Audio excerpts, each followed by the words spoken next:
본 말씀을 가지고 약할 때 강함이 되시는 하나님이라는 제목으로 말씀의 은혜를 나누고자 합니다. 하나님의 생각과 우리의 생각은 다를 때가 많습니다.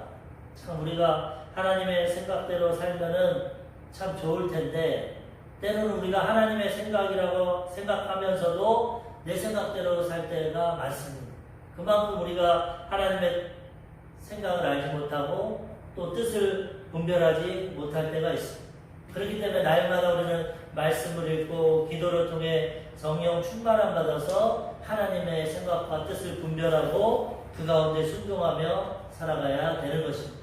그러할 때 하나님 우리의 일생을 책임져 주시고 하나님 예비하신 가장 좋은 길로 우리의 삶을 인도해 주시는 것입니다. 세상에서는 오늘 말씀만 봐도 세상에서는 강하면 강하다고 합니다. 아, 저 사람 참 강하고 담대하고 능력 있고 힘 있다. 그게 강한 겁니다. 또 반대로 약한 사람, 저 사람은 태어날 때부터 몸이 약하고 허약하고 마음이 유약하고 참 약하다.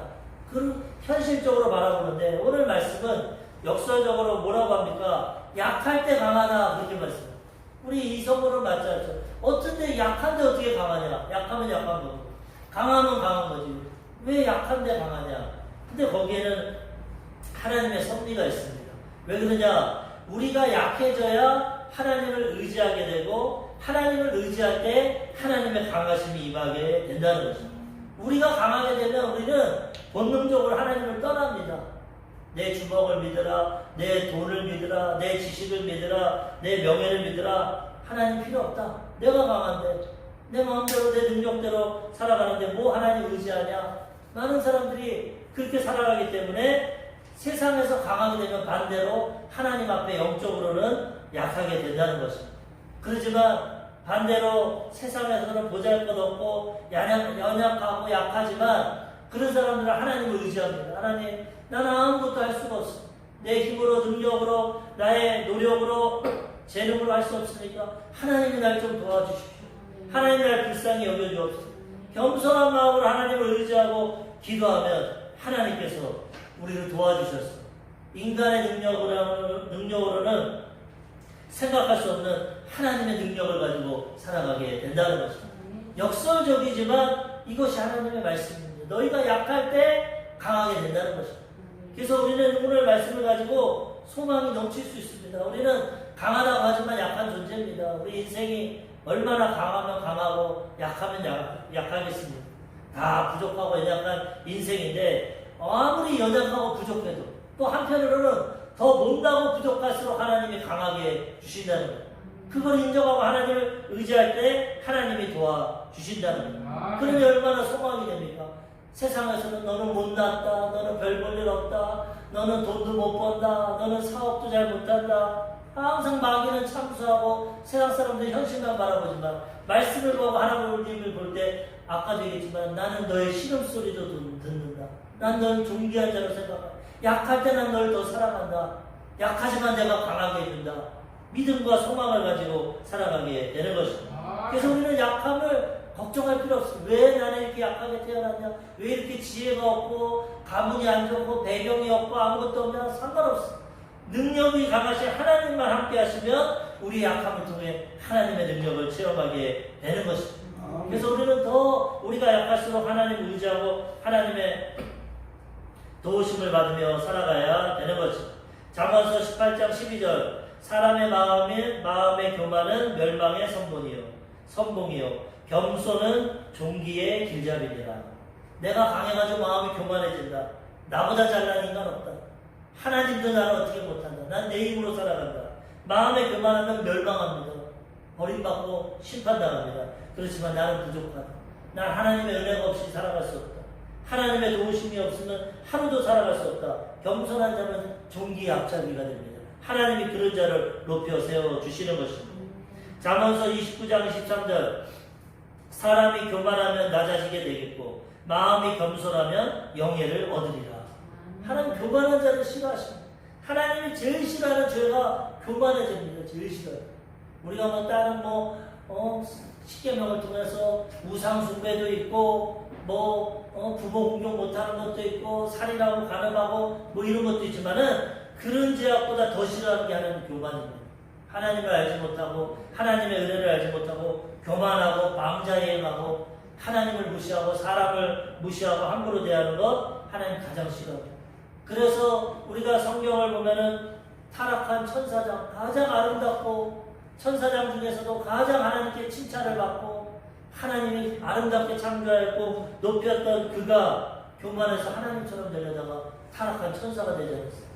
아담과 하와가 에덴 동산에서 모든 것을 받고 하나님의 은혜를 누릴 수 있었는데 교만한 마음을 가지고 하나님처럼 되죠. 어떻게 우리가 하나님처럼 되겠습니까? 우리 자신을 알아야지. 하나님처럼 돼서 마음대로 살자. 교만은 하나님이 심판하십니다. 인류 역사가 왜 이 고통 가운데 살아갑니까? 교만 때문에 타락함으로 겸손하게 아니야 마귀야 아니야 뱀아 나는 하나님이 될 수 없어. 난 나를 알아. 난 하나님의 은혜 가운데 살아갈 거야. 그랬으면 지금도 우리 에덴 동산 낙원에서 살아갔어. 상함도 없고 해함도 없고 죽지도 않고 평안한 낙원에서 살아갈 텐데 교만 때문에 인류가 무너지고 넘어진 겁니다. 우리 개인들도 마찬가지입니다. 우리 개인들도 겸손함으로 우리의 죄악을 깨닫고 예수 그리스도의 복음을 듣고 회개하면 구원받고 천국의 시민권을 받고 하나님의 자녀로 하나님의 돌보심으로 살아가는데 그런 거 필요 없다. 너 예수가 2000년 전에 나랑 무슨 상관이냐? 나는 내 힘으로 살아간다. 난 법 없이도 살아간다. 난 죄가 없다. 난 의인이다. 자기만을 의지하고 교만함으로 살아가면 심판받고 멸망당하고 지옥의 길로 들어가게 되는 것입니다. 오늘 말씀을 통해서 우리는 우리의 약함을 깨닫고 강하신 하나님을 바라보고 그것을 인정하고 하나님의 도우심 가운데 우리는 살아가야 되는 것입니다. 고린도전서 10장 12절 그런즉 선줄로 생각하는 자는 넘어질까 조심하라. 내가 목회도 잘 된다. 성도도 많다. 내 말씀이 능력도 있다. 선줄로 생각하면 넘어진다. 사업도 잘 된다. 이 말하면 이제 내가 사회적 지위도 있고 명예도 있고 이제 좀 즐기면서 살아야겠다. 사람을 무시하고 교만하고 자기만 자랑하면 넘어지게 된다. 많은 연예인들이 처음에는 겸손하게 신인 배우로 나아가다가 인기를 명예를 얻고 그러면 교만해지고 넘어지고 이성적이지 못한 일을 행동하는 게 얼마나 많습니까? 정치인들도 그렇고 사업가도 그렇고 사람은 조금만 잘 되면 교만해집니다. 그렇기 때문에 하나님 오늘 선줄로 생각하냐 넘어질까 조심해. 항상 조심하고 겸손한 자세로 하나님 의지하고 살아가야 된다는 것입니다. 오늘 이 고백은 사도 바울이 하나님의 말씀을 통해서 증거했지만은 사실은 사도 바울이 체험한 겁니다. 우리가 어떤 말씀을 전하고 간증할 때 내가 체험한 거는 강하게 간증할 수 있어. 내가 한 병을 아팠다. 내가 암 환자다. 그러면은 암 환자들에게 강하게 설교할 수 있어. 나도 아팠지만 하나님이 치료해 주시고 하나님이 회복시켜 주셨다. 하나님을 의지하면 그 고통과 아픔을 이길 수 있다. 이렇게 해요. 근데 암 환자도 아닌데 암 환자들 앞에 괜찮다. 하나님이 도와주신다. 위로하신다. 그 사람들이 콧방귀 낍니다. 자기는 안 걸려봤어. 자기는 항암 치료도 한 번 안 해봤으면서 무슨 말. 할 수가 없죠. 근데 체험해본 사람한테는 강한 메시지가 나오는 거죠. 바울이 얼마나 강한 사람인지 몰라요. 태어날 때부터 로마의 시민권을 가지고 태어나고 그 당시 가장 위대한 랍비 가말리의 문화에서 공부를 하고 율법에 능통하고 베냐민 집하고 인간적으로 볼 때 엘리트입니다. 부족함이 없어요. 그래가지고 자기가 강할 때는 어떻게 했습니까? 예수 믿는 자들 잡아다가 감옥에 가두고 또 복음 전하는 스데반 집사 돌로 쳐서 죽이는 데 앞장섰어요. 자기가 최고인 줄 알았어. 하나님을 잘 믿는 줄 알았어. 그래서 그 강함을 가지고 얼마나 열심을 했는지 예수 믿는 사람 잡으려고 유대 지역을 떠나서 다메섹까지 갑니다. 지금의 시리아 지역. 다메섹까지 가서 예수님 핍박하는데 거기서 예수님을 만나요. 예수님께서 넌 강하지 않다. 넌 약하다. 예수님의 빛이 비치니까 눈이 멀어버렸어. 마음 위에서 떨어져 버렸어. 사울아 사울아 내가 왜 나를 핍박하느냐. 주여 누구십니까? 네가 핍박하는 예수다. 예수님 만나고 나니까 자기 연약함을 깨달았어요. 그 빛 가운데 눈을 멀고 말에 떨어지고 두려움이 임하고 아무것도 할 수 없어요. 예수님께서 너 내가 말하는 집에 가서 거기서 아나니아에게 말을 듣고 복음을 전하라. 사람들에게 부추감을 먹고 아나니아의 집에 가서 직관하는 집에 가서 아나니아라는 사람을 만나고 거기서 회개하고 금식하고 성령 충만을 받고 인생이 변화된다. 아, 내 힘과 능력으로 살아가는 것이 아니라 난 연약한 존재. 하나님의 빛을 받으니까 눈도 멀어버리고 먹지도 못하고 아무것도 못하고 3일 동안 연약함을 깨달았어요. 그러니까 하나님께서 거기서 그를 회복시켜서 너는 약한 존재지만 내가 너를 이방인의 사도로 세웠다. 이제는 이방인을 통해서 이 예수 핍박하던 그 열정을 가지고 복음을 전해라. 바울이 그 이후로 변화돼서 복음 전해서 온 유럽과 땅끝까지 선교한 거 아닙니까? 자기는 강한 줄 알았는데 그때는 예수님을 핍박하고 넘어지고 쓰러졌는데 이제 그 체험을 하니까 일평생 바울은 자기의 연약함을 자랑하고 연약함을 깨닫고 하나님만 의지하며 살아갔다는 것입니다. 우리도 바울과 같이 우리 인생 가운데 우리의 연약함을 깨닫고 강하신 하나님을 의지하고 살아갈 때 강한 하나님의 능력을 가지고 날마다 승리하며 살아가게 되는 것입니다. 아멘. 첫 번째로 하나님께서 오늘 본문에 사도 바울에게 셋째 하늘을 보여주셨습니다. 너무나 약하고 또 핍박이 많고 그러니까 하나님이 약할 때 하나님 우리를 위로해 주십니다. 우리를 회복시켜 주십니다. 이 바울이 셋째 하늘이라는 것은 낙원 천국을 말하는데 언제 셋째 하늘을 보여주셨냐? 돌 맞아 죽었을 때. 루스드라에 가가지고 예수님의 능력을 안진뱅이를 일으킵니다. 그리고 막 복음을 전하고 사람들이 은혜 받으니까 마귀가 강력하게 역사하죠. 유대인들이 돌을 들어서 쳐가지고 바울이 돌 맞아 죽습니다. 그러니까 유대인들이 아 이거 죽었구나 하고 성박으로 던져버렸어요. 그때 죽었을 때 얼마나 약합니까? 얼마나 절망입니까? 근데 하나님은 그 약할 때 천국을 보여주시죠. 바울을 영혼을 끄집어내가지고 3층천 셋째 하늘에 보내주심으로 바울아 네가 여기서 고난당하고 돌맞고 핍박당하다고 끝이 아니다. 내가 이렇게 천국을 예비하고 있다. 아멘. 너 아직 사명 있으니까 가서 복음 전해라. 아멘. 너 사명 전하다가 사명 감당하면 내가 이곳으로 부르는 거야. 하나님 우리 가장 약할 때 가장 큰 은혜를 주시는 거죠. 가장 우리에게 지금 아픔이 있습니까?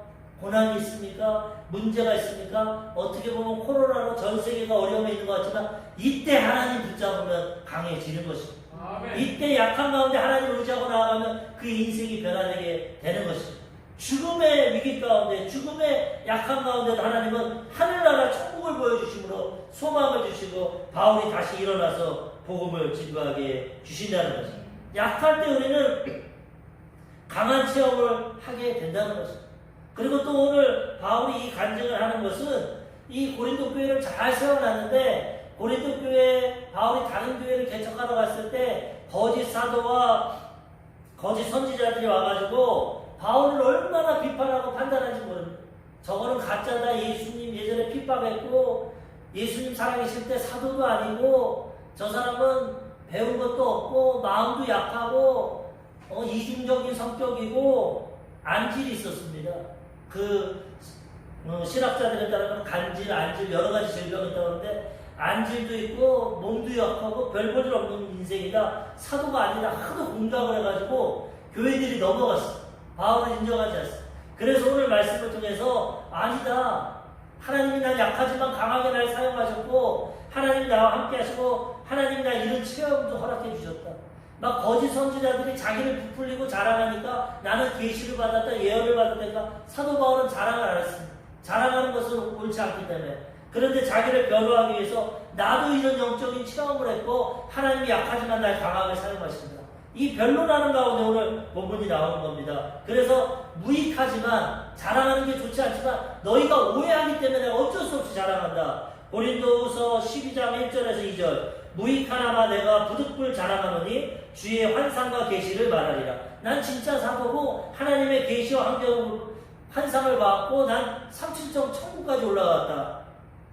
내가 그리스도 안에 있는 한 사람을 아노니 그는 14년 전에 셋째 하늘에 이끌려 간 자라. 그가 몸 안에 있었는지 몸 밖에 있었는지 나는 모르거니와 하나님은 아시느니라.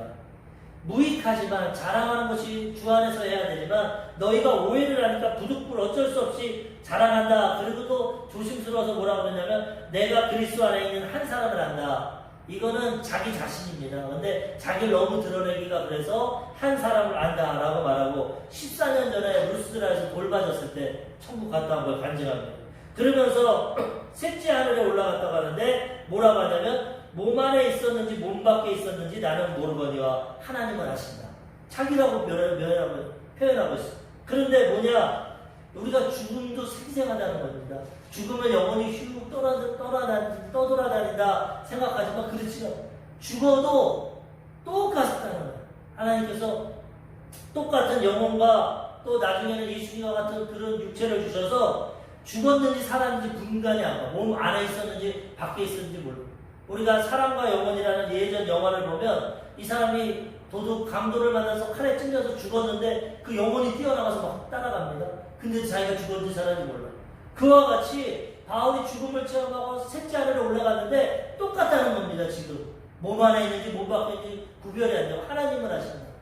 그러니까 우리가 죽은다고 달라지는 것이 아닙니다. 우리 영혼이 나아가서 이제는 이 썩어질 육체가 아니라 완전한 예수님의 형상과 모양의 육체를 가지고 이 세상과 똑같이 우리가 영생을 누리며 살아가게 된다는 것입니다. 또 셋째 하늘이라는 것은 이 당시 유대인들은 하늘을 세 개로 나눴어요. 눈에 보이는 이 대기권 하늘을 나눴고 그 다음에 우주, 해와 달과 별이 있는 우주를 둘째 하늘, 그 다음 그 위에 셋째 하늘 하나님이 계시다. 그렇게 생각합니다. 바울도 내가 하나님 계신 그 천국 셋째 하늘을 낙원에 갔다 왔다고 고백하고 있어요. 얼마나 이 체험이 확실한지 12장 3절에도 똑같이 말했어. 내가 몸에 있는지 밖에 있는지 모르지만 진짜 나 천국에 갔다 왔다. 12장 4절 그가 낙원으로 이끌려가서 말로 표현할 수 없는 말을 들었으니 사람이 가히 이르지 못할 말이로다. 낙원에 갔는데 얼마나 아름답고 좋은지 사람의 말로 표현할 수 없는 말을 들었어.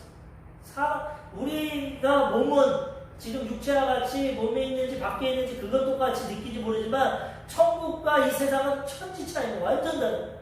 가난한 아프리카의 이 부족 사람들이 한국에 오면은 막 눈이 휘둥그려. 엘리베이터를 보고 막 아파트를 보고 차를 보고 이런 것처럼 지금 우리가 살아가는 이 세상을 보고 하늘에 가보면 상상하지 못한다. 인도의 성자 썬다식이라는 사람이 천국에 갔다 와서 기록을 했는데 처음 죽은 사람들은 천국에 와 있는지도 처음에 모른답니다. 죽었는지 살았는지도 모르는데 시간이 지나면 눈이 휘둥그러져서 이런 곳이 천국이구나 상상할 수 없죠. 계시록에 약간의 하나님이 기록을 해주셨지만 뭐 12진주물이고 황금길이고 뭐 얼마나 아름다운 그런 천국이기 때문에 바울이 그곳에 가서 말로 표현할 수 없고 세상 걸로 비교할 수 없다는 거죠. 말로 표현할 수 없고 사람이 이르지 못할 그런 영광을 체험하고 야 이런 것이 천국이구나. 내가 생각했던 거는 완전 틀리구나. 인간의 말로로서는 형용할 수 없는 그런 영화롭고 아름다운 천국에 들어가요. 그래서 그 이후로 바울은 항상 천국 가기를 원했어요. 어쩔 수 없이 주님이 사명이 있어서 너는 나가서 복음을 전하라 했지만 바울은 복음 전하면서 항상 난 주님과 함께 하고 싶다. 빨리 천국 가고 싶다. 그렇게 소망을 했어요. 천국이 얼마나 아름답고 좋은지. 하나님이 왜 우리에게 천국 안 보여주는지 아십니까? 보여주면 당장 천국 간다고 해서 안 보여줘요.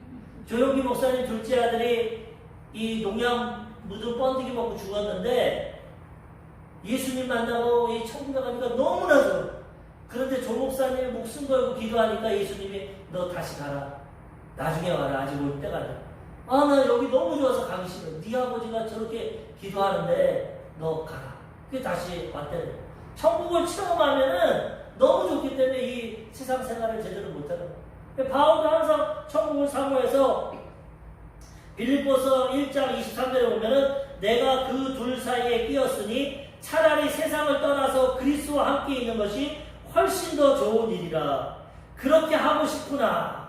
내가 지금 세상에 있고 천국을 체험했으니까 둘 사이에 끼어 있는데 내가 원하는 것은 빨리 세상 떠나서 그리스도와 함께 천국에 가고 싶다. 그렇지만은 하나님의 사명이 있어서 내가 어쩔 수 없이 여기 있다. 우리가 정말 천국에 가면 아마 놀랄 것입니다. 하나님은 너무나도 좋은 곳을 예비하고 있기 때문에 우리가 이 땅에서 믿음 잘 지키고 상급 쌓아서 천국에 가서 그 하나님의 축복을 누리며 살아가야 되는 것입니다. 고린도후서 5장 8절에도 보면 우리가 담대하여 원하는 바는 차라리 몸을 떠나 주와 함께 있는 그것이다. 담대한 것이 난 빨리 죽고 싶다. 몸을 떠나 주와 함께 있고 싶다. 얼마나 천국이 좋은지. 물론 천국이 좋아서도 그렇지만 또 주님이 너무 좋아서도 그러겠죠. 그렇지만 바울은 이 셋째 하늘 낙원 천국을 체험하기 때문에 땅에 소망이 없어. 땀에 집안치 없고 돈 없어도 아무 상관. 난 복음 전하다가 난 주님 곁에 간다. 난 주님 앞에 간다. 그게 바울은 빨리 하나님의 사명을 감당하시고 못 배워서 가장 위대한 생명을 바치는 순교를 통해서 하나님의 품에 안기게 되는 것입니다. 그 우리가 이런 소망을 가질 때 이 땅에서 조금 고난과 역경이 있어도 연약하고 부족해도 하나님 우리를 사랑하시고 천국을 예비하시고 있기 때문에 위로함 받고 소망을 받으며 바울과 같이 끝까지 사명을 감당하며 살아가게 되는 것입니다. 두 번째로 우리가 알 수 있는 것은 하나님께서 천국만 보여주시지 않는다는 안타까워. 항상 얘기하지만 여기서만 딱 끝나면 좋지만 그렇지가 않습니다. 하나님은 때로는 육체의 가시도 주십니다. 왜 육체의 가시를 주십니까? 교만하지 않게 하려고. 사람이 모든 게 잘되고 천국만 보고 교회가 부흥되고 잘되면 아까도 얘기했지만 사람은 교만해집니다. 어쩔 수 없어 본성상. 아담과 하와의 피와 유전자를 갖고 있기 때문에 사람은 좀만 잘되면은 교만해집니다. 누구를 막느라고? 저부터 우리 모두 어느 누구도 나는 아니야. 그럴 수 없어. 환경이 바뀌고 사람들이 인정해주고 자기 뜻대로 잘되면 다 사람은 교만해지고 타락합니다. 그래서 하나님은 약할 때 어려울 때 위로해 주시고 천국을 보여주시지만 소망을 주시지만 때로는 육체의 가시를 줍니다. 왜? 우리를 교만하지 않게 하시고 우리를 깨닫게 하시려고. 그래서 우리가 예수 믿어도 항상 천국만이 되는 게 아닙니다. 예수 믿으면 교회가 천국이고 가정이 천국이고 이웃과 천국의 관계를 이루고 그렇지 못합니다. 예수 믿고 때로는 그렇지만 때로는 문제도 있고 교회에도 어려움이 있고 가정에도 어려움이 있고 고난이 있습니다. 왜? 하나님이 우리의 연약함을 깨닫고 하나님을 의지하고 살아가라. 너무 교만하면 하나님 떠나고 내 마음대로 살아가니까. 바울이 나는 오늘 이런 환상과 계시를 받았다. 천국까지 갔다 왔다 하지만 그 다음에 뭐라고 합니까? 고린도후서 12장 7절 여러 계시를 받은 것이 지극히 크므로 너무 자만하게 하지 않게 하시려고 내 육체의 가시 곧 사탄의 사자를 주셨으니 이는 나를 쳐서 너무 자만하지 않게 하려 하십니다. 자만해서 교만하면 타락해버리니까 하나님의 육체의 가시를 줬어요. 사탄의 사자 질병을 줘가지고 자꾸 치는 겁니다. 조금 더 교만해지려면 치는 겁니다. 바울은 죽은 자도 살렸어요. 설교 시간에 창틀에 앉아서 유튜버가 듣다가 떨어져서 3층에서 죽지 않습니다. 그런데도 바울이 내려가서 기도하니까 안진뱅이를 일으켰습니다. 예수님이 하셨던 역할 다 하셨어요. 죽은 자를 살리고 병든 자를 고치고 귀신을 쫓아내고 얼마나 이 자기 능력을 갈 때 교만하지 않아요. 야, 내가 12사도보다 낫구나. 내가 베드로보다 낫구나. 야, 나 같은 주의 종이 없구나. 그러다 보면 어떻게 됩니까? 교주 되는 겁니다. 교주. 이제는 내가 예수다. 내가 보혜사다. 이만희, 신처지 이만희처럼 내가 보혜사 성령이다. 예전에 박태선 동방의 감람나무처럼 신의 은사 받았지만 내가 예수다. 재림주다. 그렇게 타락합니다. 그래가지고 하나님께서 바울에게 육체의 가시를 주셨어요. 남은 일으키고 남은 병 고치고 능력을 나타내 자신은 맨날 쓰러지고 복음 전하다가 눈이 보이지 않고 질병과 연약한 가운데 너무나 고통스러웠어요. 그래서 이 바울은 3번을 크게 기도했어요. 하나님 앞에 목숨 걸고 하나님 복음 전하고 주의 일하는데 나의 질병 때문에 감당이 안 됩니다. 제발 이 가시를 제해주세요. 3번을 크게 기도했는데 하나님 뭐라고 했냐? 너 그 가시가 너에게 유익이다. 어렵고 힘든 것 같지만은 그 가시를 통해서 네가 자만해지지 않고 끝까지 쓰임받을 수 있다. 약할 때 강합니다. 오늘 그 말이 거기서 나와. 그래서 바울이 도리어 기뻐했어. 아, 왜 이런 고난과 고통을 주시나? 남들은 다 취급하는데 왜 나는 이 질병 가운데 고통당하나? 하나님이 나에게 이 가시를 주셔서 교만하지 않게 하셨구나. 이걸 깨닫게 하셨다. 우리도 예수 믿는다고 다 형통하고 천국 같은 삶을 살아가는 것이 아닙니다. 우리에게도 우리 삶에 다 가시가 있어요. 그래서 하나님 우리를 돌아보게 하셨죠. 가시가 있을 때 주님 앞에 나와 회개하고 기도하게 하는 거예요. 부모가 가시가 될 수 있고 자식이 가시가 될 수 있고 남편과 아내가 가시가 될 수 있고 경제적인 어려움, 육체적인 질병 이런 가시가 다 형통한 사람 한 사람도 없어요. 완전 그 가시를 통해서 자신의 연약함을 깨닫고 회개하고 하나님을 만나고 체험하게 되는 것입니다. 그래야 우리는 끝까지 믿음을 지킬 수 있어요. 그러지 않으면 중도에 타락하고 넘어지고 쓰러지게 된다는 것입니다. 항상 우리를 돌아보고 우리는 겸손하고 교만한 마음을 갖지 말아야 되는 것입니다. 아까도 얘기했지만 사탄부터 아담부터 이 구약과 신약에 보면은 많은 사람들이 교만 때문에 넘어집니다. 사울왕이 처음에 얼마나 겸손했는지 왕을 뽑을 때 수레 뒤에 숨어 있었어요. 내가 무슨 왕입니까? 베냐민 지파 가장 약한 사람입니다. 그랬던 사울왕이 나중에는 전쟁에서 이기고 사람들이 칭송해주고 이스라엘에 초대함이 되니까 어떻게 됩니까? 자기가 제사도 드리고 사무에 오지도 않는데 기념비를 만들고 하나님 말 듣지 않고 자기가 교만해서 자기 마음대로 살아. 그 하나님이 내 말을 버렸으므로 나도 사울을 버려 왕이 되지 못하게. 정말 겸손하고 아버지 낙이 찾으려고 먼 곳까지 가고 진실한 사람이었는데 모든 것이 승승장구하고 잘 되니까 교만해져서 버림받았어. 다윗도 사울에게 가시가 되어서 고난당할 때는 그렇게 하나님을 찾고 눈물로 기도하고 의지하였지만 전쟁에서 승리하고 왕이 되고 하니까 전쟁에도 안 나갑니다. 교만해서.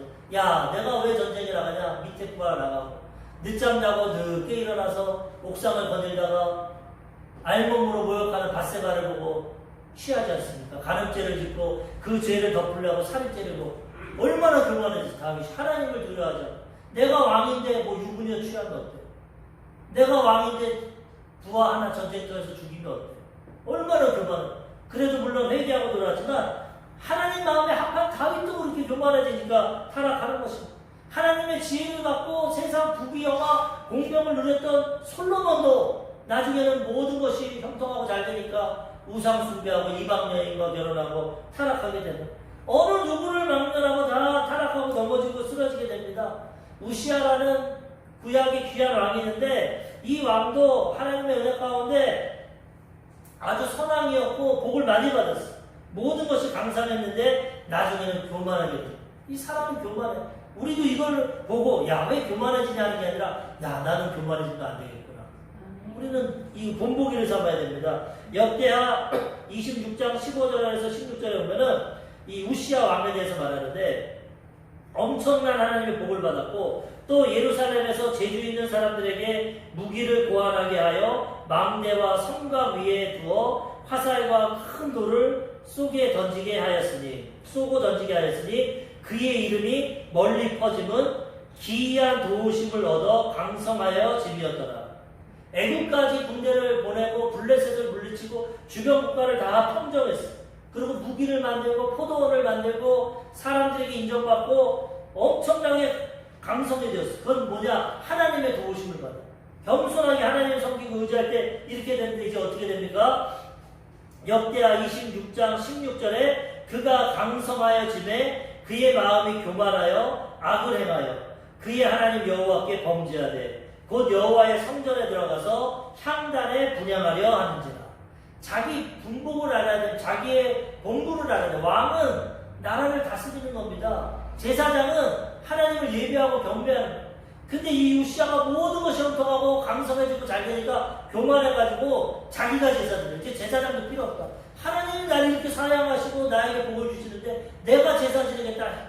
향단을 분향을 하려고 합니다. 그때 제사장들이 모여서 왕이요 큰일 납니다. 제사 지키면 우리가 해야지 왕은 왜 그러십니까? 그럴 때 화를 냅니다. 교만하니까. 어디 너희가 나에게 뭐라고 하냐? 그때 나병이 듭니다. 즉시.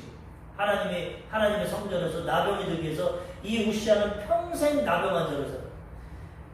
역대하 26장 21절 우시아 왕이 죽는 날까지 나병 환자가 되었고 나병 환자가 되며 여호와의 전에서 끊어져 별국에서 살았으므로 그의 아들 요담이 왕국을 관리하며 백성을 다스렸더라.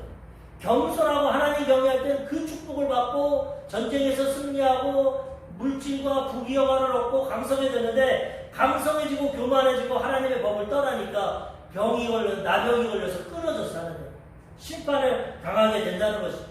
항상 우리는 이 두려움을 가지고 겸손해야 되는 것입니다.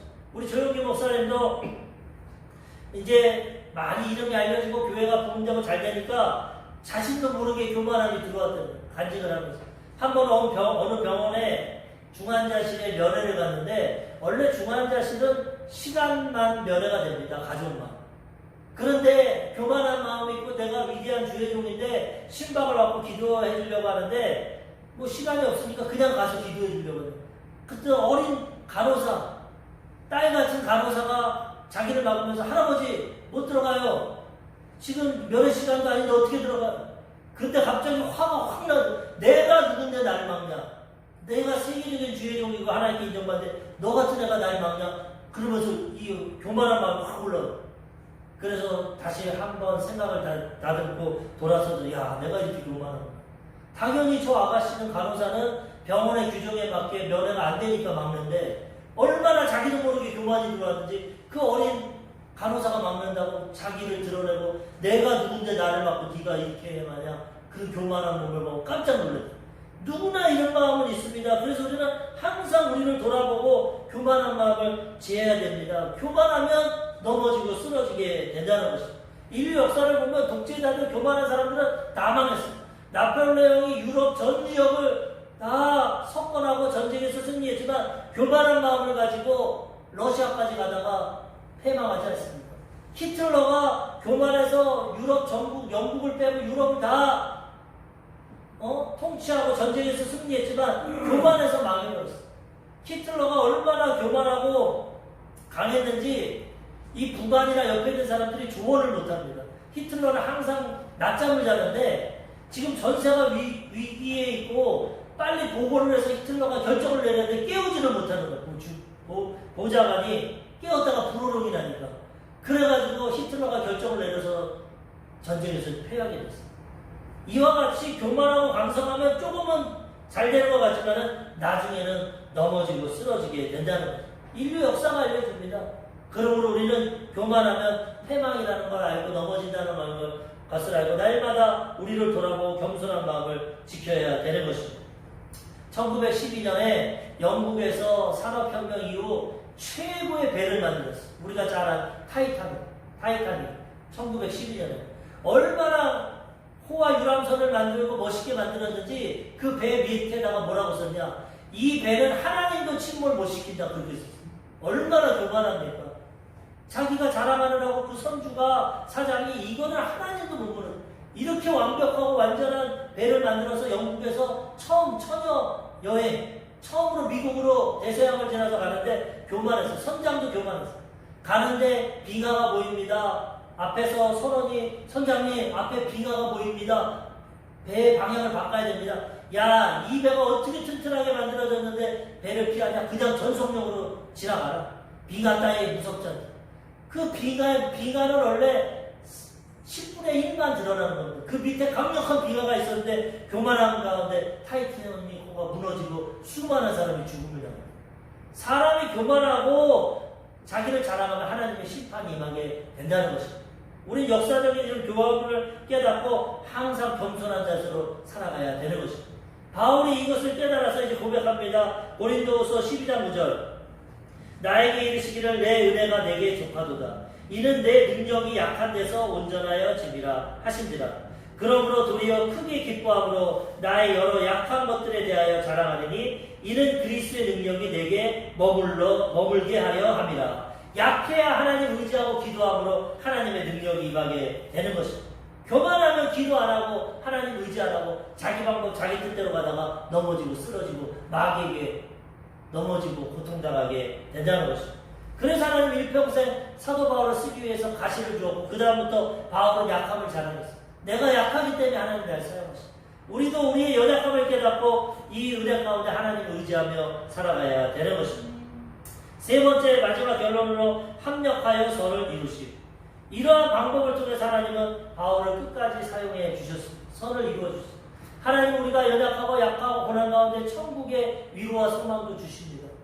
그리고 때로는 우리가 교만하고 자만할 수 있기 때문에 육체의 가시도 줘서 우리를 교만하지 못하게 하십니다. 이런 방법을 통해서 우리를 천국까지 인도하십니다. 모두가 잘 되고 천국의 소망만 갖는다면, 천국의 기쁨만 누린다면 교만을 누리고 타락할 겁니다. 마귀는 천국에서 타락했습니다. 그런데 또 육체의 가시만 있으면 또 너무 낙심돼가지고 쓰러집니다. 고난만 있으면 감당을 못해.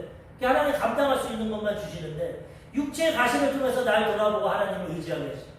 두 가지 방법으로 위로도 주시고 고난도 주시고, 그래서 선을 이루어서 천국길로 인도해 주신다는 거예요. 그렇기 때문에 우리가 예수 믿을 때 기본적으로는 좋은 길로 인도해 주시지만 때로는 고난과 연단이 있다는 걸 깨달아야 돼요. 그걸 깨닫고 엉망하고 불편하지 말고 나를 돌아보고 하나님의 뜻을 분별해야 되는 것입니다. 예수 믿는데 왜 이렇게 어려움이 있습니까? 교회 개척했는데 왜 이렇게 어려움이 있습니까? 내가 교회 봉사하고 헌신하는데 왜 이렇게 어려움이 있습니까? 하나님이 때로는 고난과 연단을 통해서 우리를 훈련시키고 우리를 성숙시키시고 좋은 길로 인도해 주신다는 거예요. 그걸 깨닫고 어떠한 형편과 상황에도 기뻐하고 감사해야 돼요. 고난이 있을 때 더 하나님을 의지하고 하나님께 회개하고 하나님을 앞에 나아가면 하나님이 고난이 변하여 축복이 되게 주시는 것입니다. 고린도후서 12장 10절 그러므로 내가 그리스도를 위하여 약한 것들과 능욕과 궁핍과 박해와 공고를 기뻐하노니 이는 내가 약한 그때의 강함이라. 이제 깨달았어. 네 가시가 너를 강하게 한다. 그래서 내가 선교하는데 이렇게 고난이 많구나. 이제는 나의 능력, 예수 믿는다고 핍박당하고 궁핍, 먹을 것도 없고 가난하고 박해와 공고를 도려 기뻐요. 왜? 이런 고난 가운데 하나님이 나를 강하게 하시죠. 나의 약함을 통해 하나님이 강함을 나타내십니다. 그러니 바울은 고난과 역경 가운데도 감사하고 좋은 일이 있고 기쁜 일이 있을 때도 감사하고 끝까지 승리하며 살아가게 되는 것입니다. 끝까지 겸손함으로 믿음을 지켰어요. 우리도 지켜야 됩니다. 고린도전서 9장 27절 바울이 말합니다. 내가 내 몸을 쳐 복종하게 함은 내가 남에게 전파한 후에 자신이 도리어 버림을 당할까 두려워합니다. 내가 이렇게 복음을 전해서 내 자신을 쳐서 순종해서 고난 가운데 복음을 전하는데 내가 두려워한 것은 이렇게 해서 남은 구원하고 교회는 개척했는데 나는 버림당할까 난 두렵다. 그래서 나는 끝까지 날 돌아보고 믿음을 지키겠다고 말하는 거지. 우리도 지금 목사, 지금 장로, 안수집사 이런 거 필요 없어. 지금 신앙생활 잘하고 사업 잘 되고 필요 없어. 천국 갈 때까지 이거 겸손함으로 지키고 믿음으로 나아가서 천국 들어가야 되는 것이. 마라톤 주자가 결승점까지 가다가 방심해서 놓칩니다. 얼마 전에도 보니까 끝까지 나갔다가 방심하다가 뒤에 사람이 1등하더라고요. 그래서 그것도 교만입니다. 그래서 우리는 항상 겸손하고 끝까지 믿음 지켜서 합력하여 선을 이루시는 하나님의 뜻을 이루어야 되는 것입니다. 야고보서 5장 13절 너희 중에 고난당하는 자가 있느냐 그는 기도할 것이요 즐거워하는 자가 있느냐 찬송할지니라. 고난과 즐거움이 함께 온다는 거예요. 고난당하면 하나님 앞에 돌아보고 기도하고 기쁜 일이 있으면 감사하고 찬양하고 그럼 어떤 형편에도 감사하고 합력하여 선을 이루신 하나님을 체험하고 믿음으로 승리하는 삶을 살아가게 되는 것입니다. 오늘 말씀을 통해서 약할 때 강함이 되신 하나님에 대해서 알아봤습니다. 우린 다 약합니다. 그렇지만 하나님은 강하십니다. 겸손하게 그 하나님 의지하면 강한 인생을 살아갈 수 있습니다. 악한 마귀 사단의 일을 물리치고 어떠한 고난과 역경도 이기고 믿음 지키고 천국 들어갈 수 있다는 것입니다. 그러므로 우리는 이러한 하나님의 은혜를 체험하고 약할 때 더 하나님을 의지하고 하나님의 능력을 의지해서 강함이 되시는 하나님의 은혜 가운데 천국까지 들어가고 우리가 이 믿음 지키고 복음 전하고 쓰임받는 귀한 하나님의 믿음의 백성들 되시기를 주님의 이름으로 축원합니다. 아멘. 기도하겠습니다. 말씀을 생각하시면서 성령 충만함 받기 위해서 나라 민족을 위해